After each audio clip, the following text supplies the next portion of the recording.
Hi everyone, my name is Steph, this is the Novelty Corner and welcome back to my channel and welcome to the second part of my end of year stats-ish kind of video. Yesterday you would have seen me talk about my best books of 2025. We all know I can't just choose one thing ever, or even like 10, but we're going to talk about the stats and the reason why I can't just choose an arbitrary number of favorites because, let's face it, I read a lot. So really quickly, I'm going to have timestamps down below. We're going to talk super quickly, like 20 seconds worth of December reading stats, and then we're going to go into the 2025 reading stats. This is for all my people who like reading stats and who like to hear about people's reading. I've talked about this before. I actually really don't pay that much attention to anyone else's reading stats, but apparently other people like hearing about other people's. I don't know. It's a thing. We're going to go through basic stats like books read and pages read and DNFs and all of that sort of thing. And then I'm going to go through some of the data that I collect through my reading spreadsheet, like my readership categories, genres, book format, etc.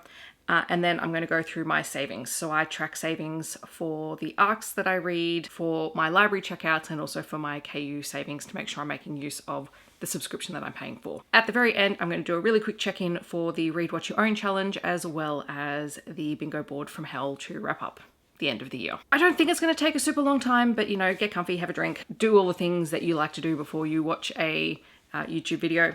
And we're going to dive in with the December reading stats. So in December, I read 61 books. A significant portion of that, like at least a third of that, has happened in the last 9 days between the end of my school year and New Year. Like that's my biggest reading time during December, mostly because I hibernate and hide from everyone because it's the end of the year. I read 12,608 pages in December. I had 21 rereads, which is almost a quarter of my rereads for the entire year happened in December, which should tell you a lot about December. And I also had 9 DNFs. So those are my December reading stats. I've already started the weekly wrap-ups, so you'll hear a little bit about the books that I read in the second half of December. We're resetting from now. So stay tuned on Monday. You're going to hear about the last lot of books that I read in December. Moving into 2025 reading stats. So overall, this year I read less than 2024. Some of the stats I'm going to give you for 2025, I'll also give you a comparative stat for 2024. Not because I'm worried about the fact that I read less, because what I did in 2024 was insane. Frankly, I mean, what I did this year was, what I did in the past year was a bit crazy too. But comparatively, like 2024 was a weird year. But I think overall, when you look at the difference in the number of books that I read between 24 and 25, all of these stats make sense because all of them dropped a little bit, which makes sense because my reading stats dropped a little bit. I don't know, it was just interesting to look at them and compare them. So I read a total of 653 books in 2025. That includes all of my adult reading. It also includes all of my kids' picture fiction, middle fiction, junior fiction, young adult fiction reading, all lumped into one set of stats. I do not include my DNFs in this total number. So when I share the total number of DNFs, the number of books that I tried in the year goes up, but I don't include them in my reading stats because I don't finish them. And that's a personal preference of my own. Some people include them, some people don't. I choose not to. So with those 653 books, 558 were new books to me and 96 were rereads. This is what the reread stat is, one of the only stats that increased as opposed to decreased with my reading this year, and I needed a lot of comfort reads this year, and 33, maybe 34 now, because I think I read another book in the last couple of days. 34 of those books, actually no, it would be 33, because in my reading spreadsheet, I did a quick search to see how many times Ilona Andrews pops up, and it was 33. It would be 34 now, but only one of those books was a new release from them in 2025. So 33 of those books were rereads just from Ilona Andrews, which says a lot because that's where I go to when I'm just stressed out of my mind. So in 2024, I read 810 books, 729 were new to me books, 77 were rereads. So like that's the comparative stat for 2024. I read 142,321 pages in the entire year. Again, this is a stat that's down from 157,024 pages from the prior year. But given that I was down 160 odd books, it makes sense that the page number is down, but it's only down by about 10,000 pages. So it's like 1 month's worth of reading. Moving on. This year I started tracking my audiobook minutes read, and I did it by minutes, not hours. It's just easier to then calculate everything. So I had 58,114 minutes of audiobooks read through the year. That said, I do listen to my audiobooks sped up. I include the total minutes of the audiobook, knowing that I can then divide that roughly by what speed I listen to it at, which is usually at least 2 times speed, so we would cut this in half. I had 112 DNFs across the entire year. I will hopefully do a second half of the year DNF wrap up at some point in January, so stay tuned for that. I borrowed and read 96 books from KU throughout the year, which is a bit of a drop from the previous year where I had 134, but I was specifically targeting reading down my own TBR throughout the year, so that makes sense too. And in 2025, I read 206 new to me authors. Again, this was a little bit down from 2024 where I had 266 new to me authors, but I also read over 100 more books the prior year. So 206 new to me authors is pretty good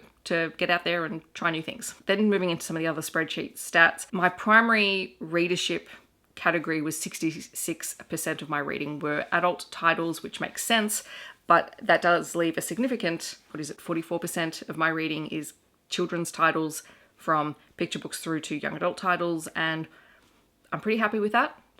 Like a 60-40% spread between my adult and my kids reading. So a lot of the kids reading happens for work stuff, so that makes me happy that I'm still reading more for me overall. Here's a little bit of a breakdown on the publication years. I primarily read 24 and 25 releases this year. I always tend to read more new releases as I'm working my way through backlist and stuff like that. 247 of the books that I read had queer representation in them, and 108 had disability, neurodiverse, or chronic illness representation. This one, I would like to improve this 100%. I would absolutely like to improve this from 1/6 of my reading to more than that. I think there are a couple of factors in here. I don't think I was always as good as at tracking the picture book or the picture fiction representation. I'd need to go back and check through my stats. And also sometimes there were things that were implied, but I didn't feel comfortable including them in this stat because it hadn't been confirmed. So I don't know. I think I've got to work out how I want to track this a little bit better in 2026. Surprising no one, my most read genre was romance. 51% of my reading throughout the whole year was romance, which I think this stat is down from 2024. I think it was a little bit higher, but I'm actually okay with that because I do want to be reading lots of other genres as well as, you know, kids fiction and things like that. So 51% of my reading, I'm pretty happy with that being romance. And then my top 3 subgenres of romance, which will surprise no one. Contemporary romance came in at 34.7%. Paranormal romance came in at 28.9%, and hockey romance came in at 16.1%. And then I think if I added all the other sports romances, it kind of bumps this stat up to 20%. So like sports romance technically would be my next highest category, except I separate out the hockey romance because I read so much of it. Here you get a bit of a breakdown of my ratings. I tend to rate quite highly. I don't tend to rate really like 1-star books. If it's going to be a 1-star book, chances are I've DNF'd it already. Then we have book format. I tend to read lots of different formats, so this always tends to have a fairly decent spread, although primarily I am a digital reader now. If we tally up all of the digital categories of e-arcs and ebooks and audiobooks, I slightly edge out the physical books in that way. What else do I have? So I'm looking, I have to look at all these numbers because I can't keep these in my head. I need a teleprompter. That's what I need. No, I don't. I really don't need any more things in this apartment. Then we have book length. For those who are interested in kind of the length of the books that I read, we know I love a short book, but I don't necessarily read short books. I actually read quite a few books that were over 500 pages this year, which was nice. Then we just have a breakdown just because I think these look pretty. They make my heart happy. We have books read by month and then pages by month. I just like the fact that you get to see all of the colors and it looks fairly even. I don't know. That makes my heart happy. All right, and then finally the savings part of my spreadsheet. In 2025, I received a number of ARCs, 30 from NetGalley, which I haven't read all of them. Some of these have carried over into 2026 because they're 2026 releases and I'll read them just before release. I think there might be like 15 that have carried over into the new spreadsheet. I'd have to double check that number. 64 came from publishers and 20 came from authors or from authors' ARC team kind of stuff. And I saved $2,080.56 from reading ARCs so that I didn't pay for the full title. I will say all of this is in Australian dollars and I base the savings off of the format of the book that I receive. So if I receive an ebook, I use the ebook price to calculate this. If I receive a physical book, I use the trade paperback or the hardback costing for it. From my local library, which I was primarily just used Libby and occasionally my school library. I think there are a couple of school library books that I included on here. The savings were $1,289.53. And then for KU, I calculated the ebook price of all of the books that I read through KU minus the total subscription cost for the year. So for me, that's $13.99 Australian per month. Subtracted that from all of the months and I saved $595.33 through using KU. So those are the end of year stats. Then for Read What You Own, which is hosted by Izzy and Shae, which is, you know, a project to try and read down your TBR, whatever the target goals are for you. I don't really have target goals. I'm just interested in seeing the stats and how much I can read down my TBR. So my physical TBR at the start of the year was 50 books, which I think I've written down wrong somewhere, so I'll have to fix that up. But throughout the course of the year, I added 270 books. So that was 270 physical books came into my apartment at some point through the year, either through ARCs or books that I purchased or gifts or things like that. And at the end of the year, I have finished up with 47 unread physical books on my TBR. I'm very happy because even though it doesn't seem like I've decreased, that's still 270 odd books that have been read. So I'm pretty pleased with that. And then my ebook TBR started at 391 ebooks. And at the end of the year, I'm left with 272 unread ebooks on my devices. Again, I'm pretty thrilled with that number because that's a good starting place. I don't track my incoming ebooks, so I don't know what the difference is between those two numbers, except for the fact that I've ended in a place that is less than where I started, which is just the goal. And then finally, we have the bingo board from hell, which is the bingo board designed by Winn from Literary Diversions. I did complete this bingo board at the end of November, so it is complete, but I wanted to go through the last couple of stats because there were a couple of little minor changes between the end of November and the end of December. So we know that I completed reading 100% of my pre-2025 physical TBR. That's all good. So the only physical books I'm carrying with me into 2026 are my 2025 purchased or acquired physical books. So thrilled about that. We're starting with 47 of those. This is going to be a very achievable goal for 2026 on my new bingo board, which if you haven't seen that, I will leave that linked somewhere. I finished the year with 107 audiobooks read, not including the very numerous Kate Daniels rereads that occurred throughout the year. So I think I was allowed to count all of the Kate Daniels books once, but I listened to the audiobooks about 3 or 4 times each, so they did not count by this challenge standards. I was only allowed to count the same book once because I set goals for myself. What can I say? I completed my 12 try chapter videos. I think I got to 13 in the end. I did complete catch up or DNF my 15 series. I did manage to read 80% of my December TBR or what I, kind of outlined for myself, so that counts as well. I finished the year on 72 junior fiction, middle fiction or young adult reads. My read 75% of my 2025 physical TBR ended up at 82.9% because I did buy books at the end of the year.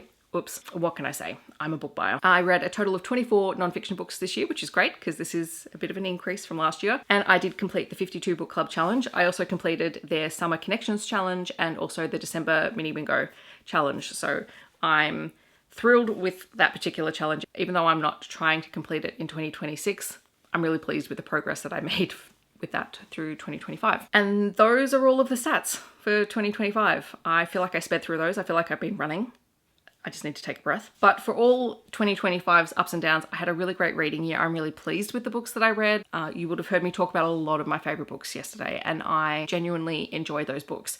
And with the number of favorites that I was able to put in that video, it means, the year has been great. So yeah, there are always some books that you don't really enjoy, but I had some really great new to me reads. I had some amazing rereads, and you guys know I love a reread. I'm fully anticipating my reread stat to go up in 2026 because there are so many things that I just want to get back to. In fact, I'm starting the new year with a reread, which I think is a great way to do it. I ended the year on a reread and I started the year on a reread. In the comments below, I would love to know what is something about your reading in 2025 that just brings you joy. It could just be that you found a new author that you loved or you hit a goal that you were trying to hit. I would love to hear it. Otherwise, if you just want to let me know that you're here but you don't want to leave a comment, feel free to leave any kind of graph emoji down below. Otherwise, I hope that wherever you are in the world, you're staying safe and healthy, and I'll see you in my next video. Thanks so much for watching. Bye everyone.